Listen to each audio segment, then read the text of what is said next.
Hey everyone, welcome to Munich and welcome to the international media launch of the new BMW M5 Sedan and Touring.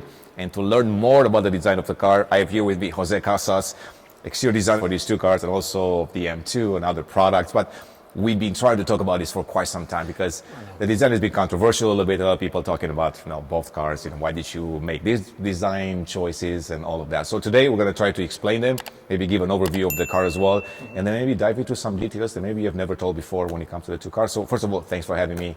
Always good seeing you. So thank you, Roger. Which one do you want to start with? Very Sedan or to be here. Touring? As you want. Let's do Sedan. So Grigio Talasto first, right? So let's start at the front and then we look at the back of both cars. Sure.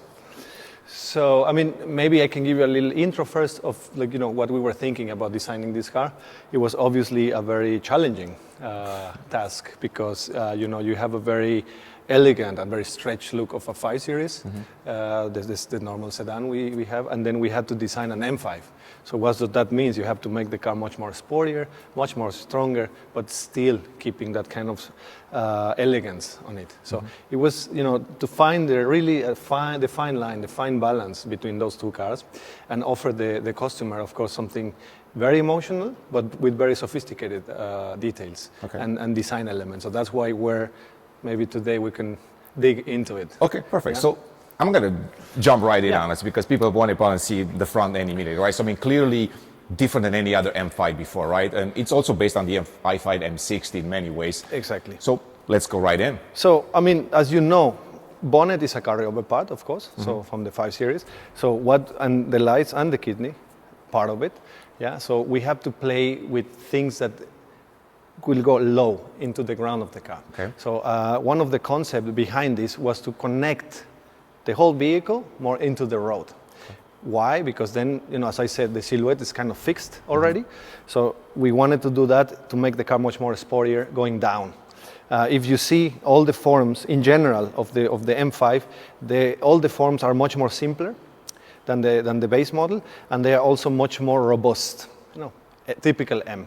We have a wider track as well, and on the front, if we start from top to bottom, you see that we have simplified, first of all, the outline of the lights. Here, it's just one line, which makes the car much stretched, much more horizontal. Okay. Then if we go down, you can see the volume sticks more out again. And something that is very special on this front is that we have actually used black parts to emphasize where the air goes in on the front. So we are not hiding functionality, we are not hiding aerodynamics, we are not hiding what we need to in this car. So there is a big mount, and you can see behind it there is a radiator, and then you see this quite deep there. A lot of 3D, a lot of emotion of an M car. Then we have designed these elements, which are also exposed into this air canal, which actually goes into the brake cooling system. Again, everything's so functional. We are not, let's say, hiding what the parts are made for. This in combination with the black and with this shape, which actually goes all the way down, it brings the center of gravity of the car all the way down, which makes it very special because, again, you have a very elegant silhouette, but at the same time you have this connection of racing, maybe if you wanna call it that way. We also have something very special here in the middle, which is you've seen probably in some of our concept cars already, which is a design element which actually emphasizes the center of the car. So that was one thing that a lot of people complain about, right? Why do you have this here, and also in the back in many ways too? So it was more of a functional choice or really aesthetic choice? Well, it was functional and aesthetic. Aesthetic in the fact that we look at it and then we said, okay, if you have a normal intake, big mouth, as I would call it, then it might become too normal or it might become too known. And splitting it in two, it not only makes it more connected into this racing world, but it also gives it more character. You split the intake into elements, same as the kidney. You have the split on the kidney as well. You have the split on the hood as well. And in the carbon packet, you also have the split going all the way through the roof so into the idea the back. Is to see it from the back to the front, flowing through. So it's a Y0, let's say, center of the car design theme. Okay, so let me ask you this before we move on to some other details. Sure. A lot of people complain about piano black, and you can see right here, it's already scratched up because it's so easily. Why the choice of piano black, especially on, high impact parts of the car? Because this one takes a lot of beating, from the road. Is there a better choice than piano black that you could use on a car to emphasize luxury, sportiness, and all of that? Well, I mean, there's plenty of materials we can use, but in this case, as you said, we decided the piano black because what does it bring to the table? Like when you look at piano black from your perspective as a designer, what does it bring to the table? Well, it creates a lot of contrast between the body color paint. As you can see here in this gray and this black, it's very obvious. Very obvious the contrast. On the matte cars as well, it brings even more. And as you said before, we had to find a material that not only represents contrast, but it's also luxury. You know, it's also looking expensive, right? I mean, it's not only an M5; it's also a 5, right? So we have to be sure that we find that compromise. So that's the reason we use that selection. Yeah. Okay, let's focus on the kidney grille a little bit. So.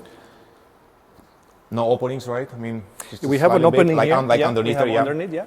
We have the opening here, so we have all the sensor integrations in the middle of the kidney. So that's the reason why you kind of closed off here, basically, to incorporate all these sensors. Exactly, it's given. So that's the reason you have an interruption of this light, if you might. But we still have the split of the kidney in the middle. Okay. We also designed these lamellas, or this kind of a bar here with the M5 logo integrated.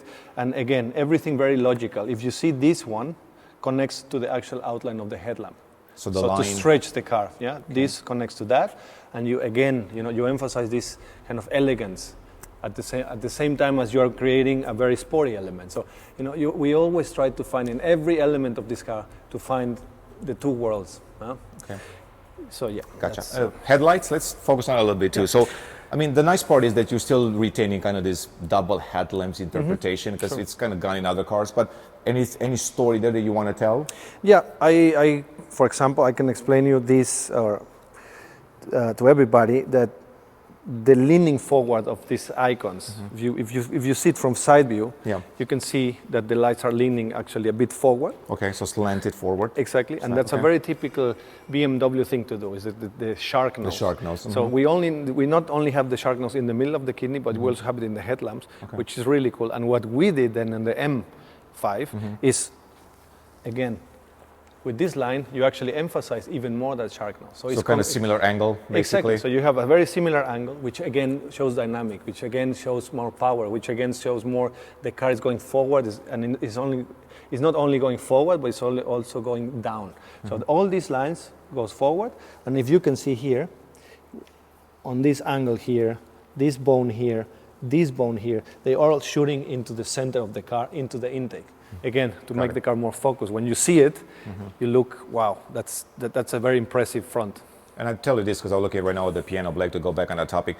It's also good because it also hides quite well the shot line, which is not always my favorite on many cars. That's a good design element right there because it kind of fills that gap quite nicely. Exactly, the shot line is behind, Yeah, exactly. Cool. So anything at the front end, or should we move to the side?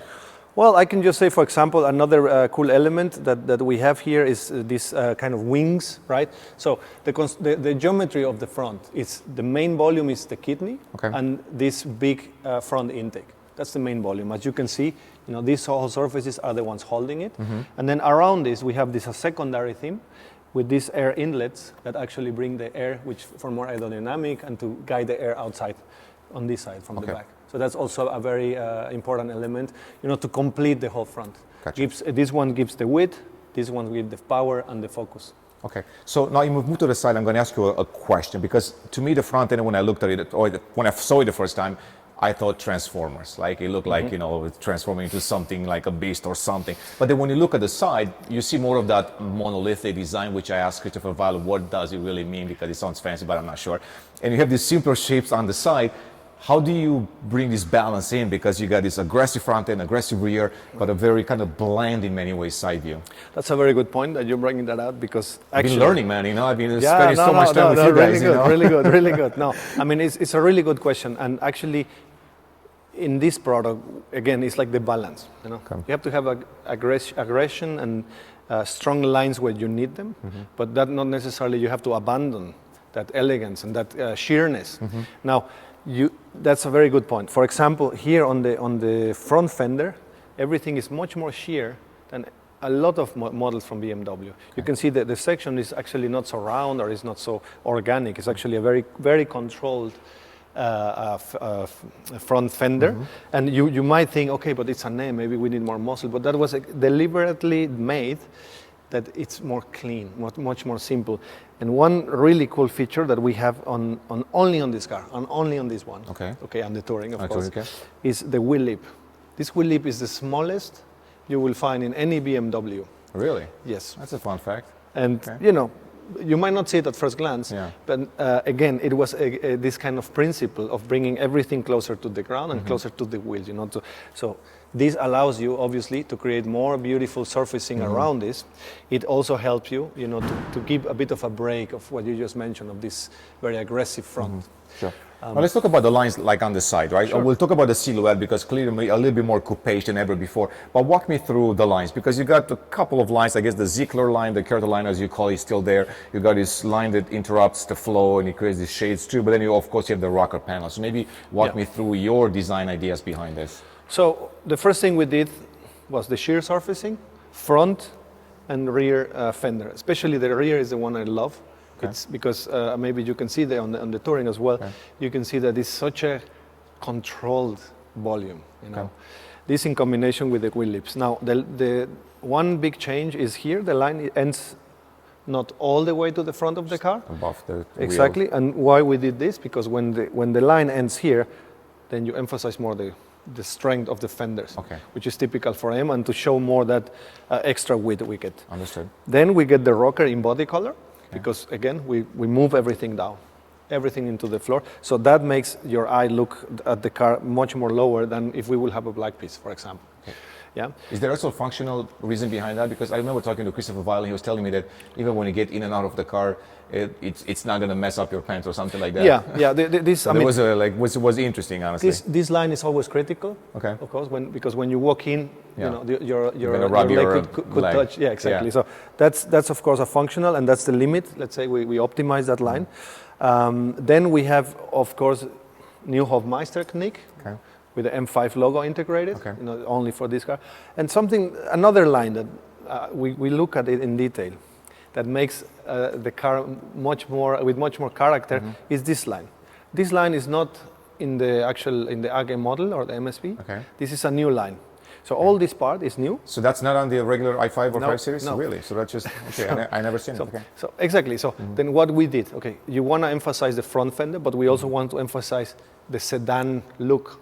So how we do this? By extending this line and make the trunk visually a bit longer. Yeah. So instead of, I think in the normal car it goes around. So we take this line, we lower it, and we actually end it here. Same like in the front fender, same principle.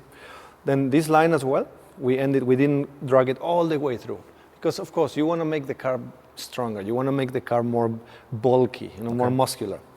And then you can see here one of my favorite parts of the car, where, you know, maybe in this paint you don't appreciate it so well, but in another, you will see that there is such a nice control surface. And the lead into the door was very important for me to keep it in an extreme way, but at the same time, you know, in a likable for your eyes. You know, that is not a 90-degree angle. It's just enough. Gotcha. Yeah. So not an obnoxious angle, basically. Obnoxious angle. Yeah. Okay, that's a good. Okay. So let's tell me about the roofline a little bit, right? So a little bit more coupe than before. I guess that was the AG model, the regular 5 Series, so you had to work with that. But what do you think that it brings to the table by having that roofline a little bit different than before? Well, actually, for the M5, I think it works quite well, and it helped us because since we wanted to bring everything down, the gesture of the cabin, as you said, is not so boxy. It's a bit more dragging down. You know, it's a bit more relaxed. So actually, the fact that the silhouette falls down in a more fluid way, and the angle of the trunk is also a bit more, faster, it helped us to bring everything down. So actually, for me, it was ideal to take, let's say, this greenhouse for this design. Gotcha. So let's move to the back quickly. It's a little bit tight in here, but we'll try to make it work, and then we'll focus on the back of the Touring, so we kind of have an idea where we're going to go next. But I mean, clearly different rear ends. So walk me through again. I guess the main thing that people complain about is really this. I mean, I've heard so many different stories about this. Why the split in this diffuser? Because sometimes diffuser look really good when it's like one piece, so aggressive, but this is definitely different. Well, there are a couple of things, right? So first of all, what I really like on this rear bumper is the geometry. It's not a typical geometry. So what I mean is like normally in a, let's say, normal bumper, you might fill up all this with material and you will try to make it as wide as possible. Yeah? Okay. But what we did was the opposite. Okay. We actually focused like in the front, same principle. In the front we have the front element of the air intake, and here we have the front element, the rear element, the center rear element of the center. So what we did is to create these bones that actually connect rationally into this rear diffuser, to the corner of that rear diffuser. So that gives you, again, the focus look into the center. And then with this design element here, it's like if you will add some kind of volumes, you can see it also from the side here. You add that volume and then you get the width with that. Now, again, same like in the front, you have an angle leaning forward in the reflector. This is one of the few times that you will see this in an M car or even in any BMW, that we are leaning forward the reflectors. And that has also a reason to make the car much more dynamic, like in the front, as I said, the shark, the leaning forward. So we created this kind of added volume into this special geometry, which is more narrow, if you like, as we will usually do. But that's what makes it more exotic. It's what makes it more special. You want a special. So M is always about being special as well. Now, the diffusers that you talk about, again, very clean monolithic surfaces, very controlled movements. We need a bit of spicy. We need a bit of, strain. I mean, it's an M car. It's a fast car. It's an emotional car. You cannot just leave and hide the diffuser and that's it, right? So what we did was to bring this very exaggerated diffusers, which actually they have a reason to be like that because of regulations. The regulations, really? Exactly. There has to be an offset. There have to be an offset there. An offset? Yeah. Meaning in terms of crashing from behind? Or? Exactly. There has to be an offset in between. So that was also made. So that's driven by US regulations? Yes. Interesting. Yeah. Okay. Then, so you have extra, you have an exposed, added on diffusers. You can see down here that it's quite diving in quite a lot. Yeah. And that's also because you want to lead the air from the bottom of the car. It's part of the aerodynamics as well. Yeah. And then of course you have this housing for your 4 exhaust pipes, which were tactically put in that way, so you can see that one is sticking more than the other, so you have more 3D. They're staggered, I guess. Staggered, exactly. That's the word. Sorry. Yeah, like wheels. I was thinking about wheels staggered. Yeah. Staggered, and like you can see it from the side. So now the center again. So coming back to that design feature that we were talking about, that it comes from the front all the way to the top, to the back, and into the into the back of the trunk, and then into this bumper, we realized, okay, we have a logic behind that, and obviously we have a light here, as you can see, a reverse light there, which it has to have a certain size, and we have to have a certain, driven by regulations. Exactly. And then so what we did is to design this to, clean it up. Again, if you see the movement of this, it's also shooting down and to the center. So in general, the whole concept of the vehicle was to bring down the whole weight. Gotcha. Okay, so let's move to the M5 Touring so we can wrap that up. And maybe, I guess the main thing that I want you to tell me is which one was your favorite to design, the Sedan or the Touring, and why were some of the design choices here made the way they were made? And especially, I'm going to ask about the engineering perspective too of not having the split tailgate, which was cool. Yeah. So, first of all, when you see the two cars next to each other from the back, the bumpers look the same. Yeah. But they are not. They're not. The geometry is a bit different because if you see at the cut line of the trunk, it's much different in the Sedan and in this one. Okay. But we manage somehow, some magic there. We managed to to adapt the same look of the bumper. So it was a bit also a little bit of adapting. The tail lamp contour is a bit different. So the solutions also, for example, it is. Oh wow. Okay. Yeah, it is different. If you see this contour to that one, this has the L shape, very typical from BMW, and we had to design this. So on the Sedan, we end the line here, and this one goes through. Why we did that? Obviously because this is a Touring. This is a Touring, and Tourings have to be as stretched as possible. Okay, so emphasize length. Exactly. So in this one, it's more like we emphasize front rear fender and the sedanish effect. Here's the opposite. Here we go long and stretch. So we extend the line, we create this beautiful muscle again, and what we did to implement this very cool aerodynamic spoiler as well in black, very aggressive. Again, you see it's not one part, it's also have two elements.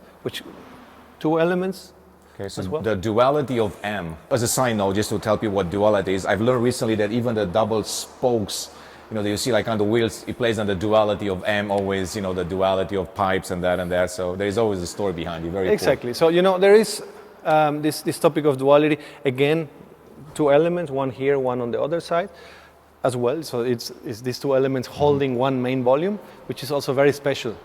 Yeah. Every time you split